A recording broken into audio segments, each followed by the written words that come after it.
diamanai juga sama Pak Lurah untuk ada kegiatan-kegiatan yang sifatnya rutin dan juga ada berkaitan juga dengan kebudayaan dan segala macam, sehingga di Bugel ini yang tadi memang tidak seterang lampu jalannya. Kalau itu tugasnya Pak Lurah sama DPRD ya, maka lampu penerangan ya. Kalau yang menerangkan hati ini ya memang tugas kita ini gitu. Jadi insya Allah tanggal gangsal gitu Pak Lurah gitu. Nanti ada wayangan yang insya Allah nanti kita rutinkan setiap tahun di tanggal 10 Muharram Bapak Ibu.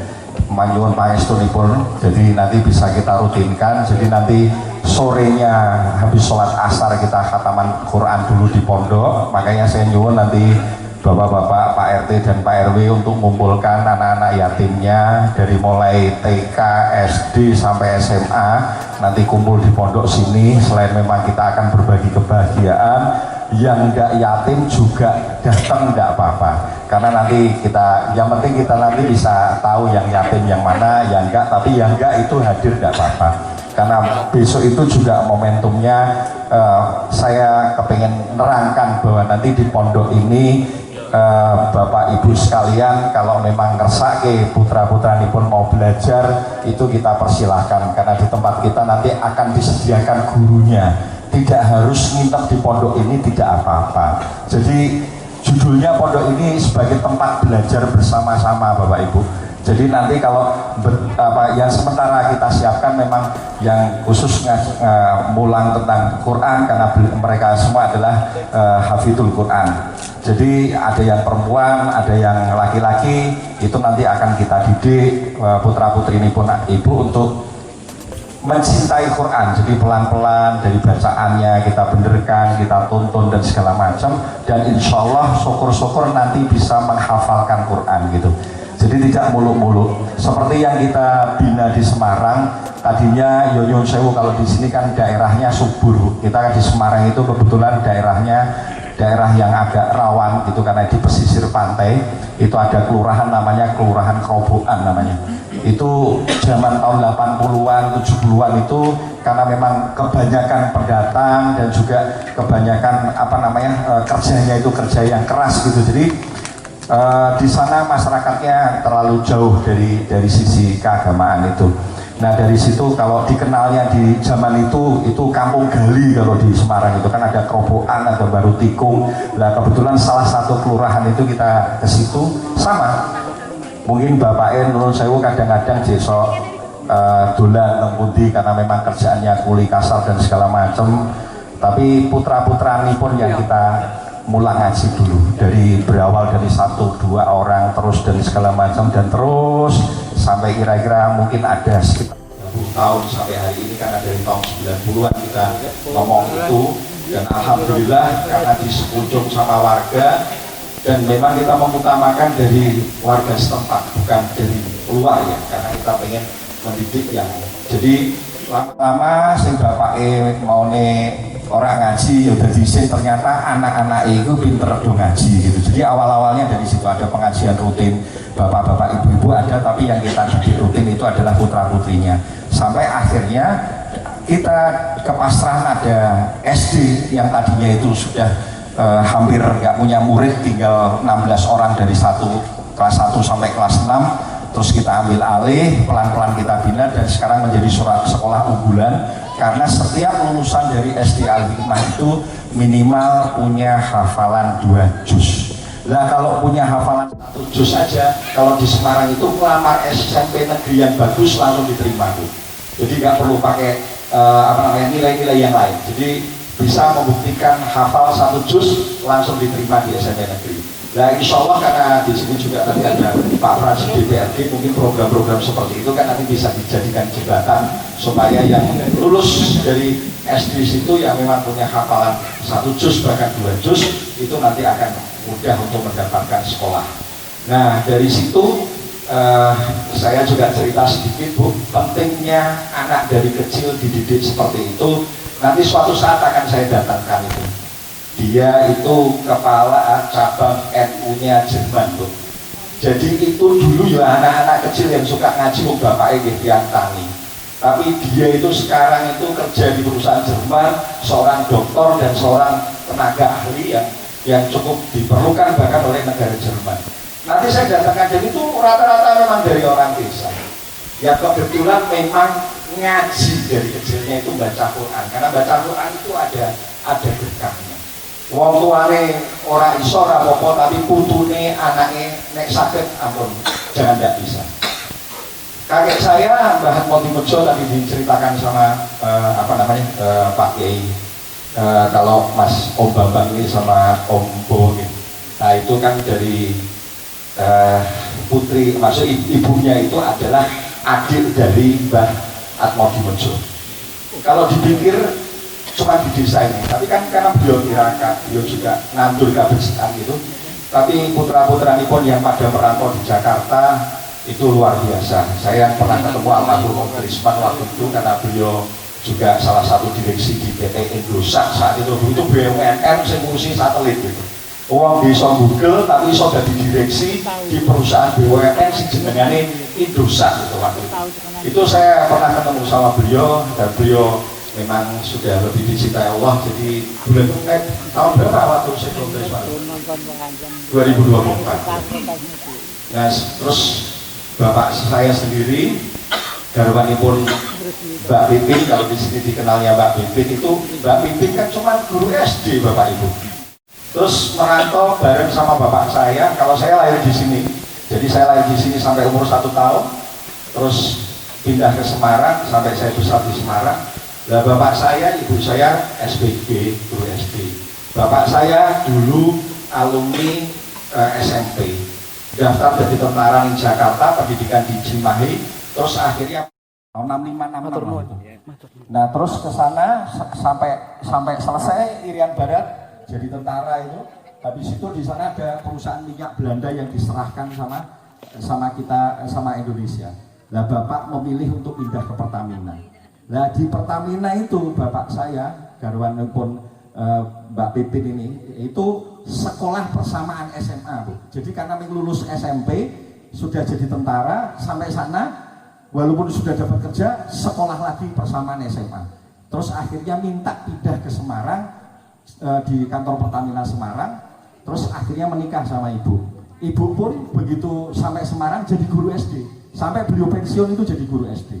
Nah bapak setelah dari Pertamina Semarang itu kuliah lagi di UNTAD sarjana hukum. Jadi pagi kerja, sore kuliah. Itu juga ada dibiayai sopo-sopo. Bapak saya kan orang Telaga Kotes, tahu sendiri. Bapak saya juga anaknya orang nggak punya. Bapak tani, adik pun songo gitu. Jadi bapak saya bareng gitu. Kalau Mbak Pipin sudah jelas anaknya lurah, Yoningkrat juga karena dari garisnya Mbah Atmodimejo bin Ranusonto bin Abdul Basir. Jadi Mbah Abdul Basir itu makamnya ada di Solo Bu. Beliau ini penghulu keraton dalam. Jadi kados Pak Mujir menika, tapi posisinya beliau itu ngimami masjid dalam keraton sing ngomong putra-putranipun raja di Kasunanan Solo. Dia tiang Bagelen tapi dipercaya kalih Kasunanan Solo dados penghulu itu kiai ya, modern itu mriki. Tapi untuk kalangan keluarga kerajaan. Jadi gak heran Mbah Atmodimejo itu walaupun memang tinggal di sini tapi bisa merasakan pendidikan Belanda sampai SMP karena kakeknya itu jadi penghulu di keraton Kasunanan Solo gitu. Kan gitu. Nah ini sampai sekarang atasnya Mbah Abdul Basir masih saya cari, insya Allah nanti pasti akan ketemu karena sudah ada catatannya di sana, tinggal saya nanti akan cari lagi. Nah kalau dari garis Mbah Putri, Mbah Sukati itu, jadi Mbah Sukati itu kan binti Kartosrobo. Ibunya Mbah Sukati itu adalah Mbah Bedug, kalau dulu namanya Mbah Bedug ya. Mbah Bedug itu adalah nama aslinya Raden Nganten Kendil Cokrohudoyo. Itu putrinya Mbah Kiai Alimron yang ada di dusun Santren, di masjid Santren itu. Jadi dulu Mbah Kartosrobo itu umurnya pun 70 Pak, garwane pun telu. Mbah Bedug itu masih umur 16 tahun. Putrane kiai yang disusun santren kok gelem dipek bojo karo Mbah Kartosrobo yang memang kebetulan saat itu kalau sekarang ini Kapolresnya Mbah Glen, jadi kepala polisinya Bagelen itu Mbah Karto, yang makamnya ada di Siringin tuh. Ndak Kartosrobo itu bin Joyodirjo yang ada di tengah sawah sana Bu, itu ada makam, komplek makam sawah gitu, tahu ya Pak ya, itu di situ. Semengit ya itu, tapi yang agak ke sana bukan yang kompleks Semengitnya, agak ke sana yang dekat jalan itu ada, itu Mbah Joyodirjo. Mbah Joyodirjo itu punya bapak namanya Cokrodirjo. Lah Cokrodirjo itu adalah bupati Bagelen, karena dulu Bagelen ini bukan kecamatan, zaman waktu Belanda itu dia kabupaten. Nah saat 1825 perang Diponegoro, itu Mbah Cokrodirjo itu yang jadi bupatinya. Makanya makamnya ada di Sarian Bagelen yang tempatnya Nyai Ageng Bagelen itu. Jadi kalau Sarian Ratu Ageng Bagelen, Sekarayu Dyah Trimurti itu yang memang ada pamuksannya, sebelah kanan itu yang nanti kalau kita ke sana ada gumuk, itu memang sebenarnya itu tumbuh itu namanya Eyang Rekso Samudro. Terus nanti ke sebelah sana lagi bareng Eyang Cokrodirjo Kakung, karena Mbah Cokrodirjo Putri ada di Semengit itu makamnya gitu. Jadi nuwun sewu, panjenengan yang memang lahir di Bagelen ataupun khususnya Bugel ini telatar bukan sembarangan gitu. Memang tempat orang Tirakat. Dan saya juga mendatangkan guru-guru saya yang dari yang memang sudah pernah saya buat acara di Dusun Santren Bagelen itu. Jadi Mbah Kendil Cokrohudoyo ibunya Mbah Sukati, punya bapak Mbah Ki Ali Imron. Mbah Ki Ali Imron itu punya bapak Mbah Hasan Muhibat. Mbah Hasan Muhibat yang di Dusun Santren itu punya bapak namanya Eyang Syekh Baidowi yang ada di Serandaan, Bantul. Nah beliau itu berjasa sehingga dihadiahi masjid santren itu yang memang bentuknya seperti masjid Demak dan lebih kecil, semuanya dari kayu jati, itu hadiah dari Sri Sultan Hamengkubuwono yang pertama, karena beliau merasa dengan adanya Bagelen ini tidak pernah ada pasukan Belanda yang bisa masuk ke Keraton Jogja, ke wilayah Jogja. Jadi dihadiahi masjid santren itu. Nah kita yo miris, jenenge wis desa santren, ana masjide tapi pondok pesantren yang mboten wonten. Nah inilah sebenarnya latar belakang yang membuat kami sekeluarga terpanggil untuk kembali ke kampung halaman. Saya juga sudah sowan Mbah Hawani, saya sowan sama Abah Teofil. Jadi karena saya masih muda, saya sowani kiai-kiai sepuh untuk mohon izin untuk kita mendirikan pondok di sini, bukan untuk apa-apa Pak, tapi untuk tempat kita bareng-bareng untuk kita belajar, terutama yang generasi-generasi mudanya ini. Bahkan ya kami tidak menjadikan, tapi insya Allah dengan apa yang kami punya dan segala macam, nanti juga kita juga sudah biasa memberikan beasiswa sampai mereka perguruan tinggi dan segala macam, itu bisa kita lakukan karena kita punya keluarga yang kebetulan kayak di keluarga Ranusonto ini kita juga punya jamaah khataman Quran yang dimandegani sama Opo dan segala macam. Itu kita di Jakarta masih sering berhubungan. Dan ini mari kita sama-sama, ya kita memang tidak mengutamakan orang luar, tapi kita utamakan yang dari Kelurahan Bagelen. Makanya mohon izin besok dengan adanya acara 10 Muharram dalam rangka anak yatim itu, Pak RT, Pak Lurah, coba pokoknya nanti yang dari TK, SD, SMP, SMA, nggak apa-apa dikumpulkan di sini semua. Nanti kan tinggal ditandani sing yatim, sing iki boten gitu. Karena di situ saya mau kasih motivasi sedikit Bu, kenapa bisa besok ke depan itu kita harus gimana dan segala macam supaya memang jadi bekal gitu buat mereka nanti ke sana. Dan tadi saya cerita perjalanan sejarah itu supaya tidak mengecilkan semangat. Bapak saya yang tadinya lulusan SMP dari tentara Mengkopral, dari wong Pertamina kuliah meneh, baru masuk kejaksaan tahun 80, itu ya ndak duwe saka siapa buka, tapi karena ditirakati tadi sama Mbah Hatmodi Mejo tadi. Karena pentingnya itu tirakat itu sebenarnya itu. Karena apa wae niku Gusti Allah sing maringi. Jadi orang mungkin punya pendidikan yang tinggi, belum tentu juga punya perjalanan yang semulus itu. Bapak saya tiang desa, tapi pensiun di kejaksaan itu, kalau tentara atau polisi itu pensiun bintang 3 jadi jaksa agung muda, pembinaan sama jaksa agung intelijen, itu nggak pernah nyangka, Bu, nggak pernah punya siapa-siapa kok. Di sini ada beberapa juga orang Purworejo, saya juga lupa kayaknya ada juga yang jadi jaksa, ada jadi ini, ada juga yang itu juga dibantu sama bapak sama ibu. Ya bukan untuk apa-apa, tapi sama-sama supaya kalau kita merantau itu kita merasakan bahwa kita harus bisa saling membantu gitu. Nah ini yang monggo kita semangati. Pondok ini bukan punya siapa-siapa, kebetulan kami yang dikasih petunjuk sama Allah untuk mengerjakan. Tapi pondok ini adalah pondok kita bersama. Mari sama-sama, saya juga matur Pak Lurah, nanti nek butuh pendidikan apa, nanti gurunya, nah, kalau ada di sini monggo, kalau nggak ada ya nanti kita carikan. Nggak perlu nginep, nggak apa-apa. Kebong ini kan kita siapkan kalau seandainya ada yang mau nginep. Kalau yang nggak nginep, misal seperti ekstrakurikuler itu Bu, itu juga nggak apa-apa. Karena waktu yang di Semarang juga kita modelnya seperti itu. Dan yang penting lagi, tadi kalau saya melanjutkan tirakatnya Mbah Kakung, Mbah Motimejo, ini saya cerita Bu ya. Ibu saya itu kan putri satu-satunya.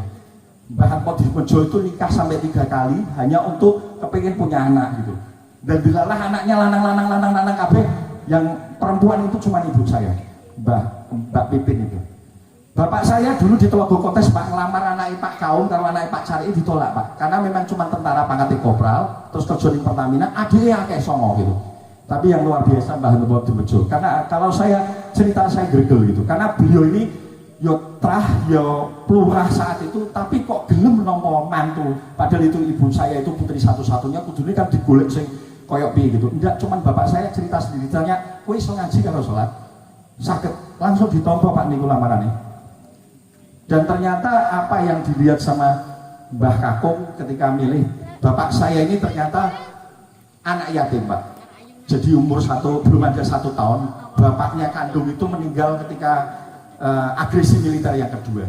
Jadi waktu ikut gerilya, tapi Mbah Kakung itu kepengen nilik karena pas lahiran belum sempat nilik. Pulang sebentar di pematang sawah sana diserbu. Jadi meninggal itu jadi cerita di Telaga Tes. Kalau Mbah Kakung saya memang meninggalnya ditembak londo, itu sampai ususnya terbuar gitu. Nah terus dinikah Mbah Putri itu sama teman adik satu tentara juga, yang Mbah Ramdim itu yang kemudian melahirkan adik-adiknya yang 9 itu gitu. Nah setelah kemudian hari baru kita tahu kalau ternyata ya dari situlah tirakat Bu. Ibu saya juga diajari tirakat sama Mbah Kakung. Pengen kertas Bu tirakatnya ibu saya. Tidak pernah putus puasa Senin Kamis Bu. Ya. Terus kalau pagi buatin minuman mau teh mau air putih, itu subuh itu air putih sama tehnya itu didoakan ibu dulu dengan baca Yasin. Lah itu yang diminum saya Bu Pipin itu punya anak 3, saya yang bajeng. Adik saya Omoro di Kejaksaan, sekarang tugas jadi wakil kepala Kejaksaan Tinggi di Sulawesi Utara di Manado. Adik saya yang paling kecil Muryadi Paramita itu jadi kepala Kejaksaan Negeri di Selawi.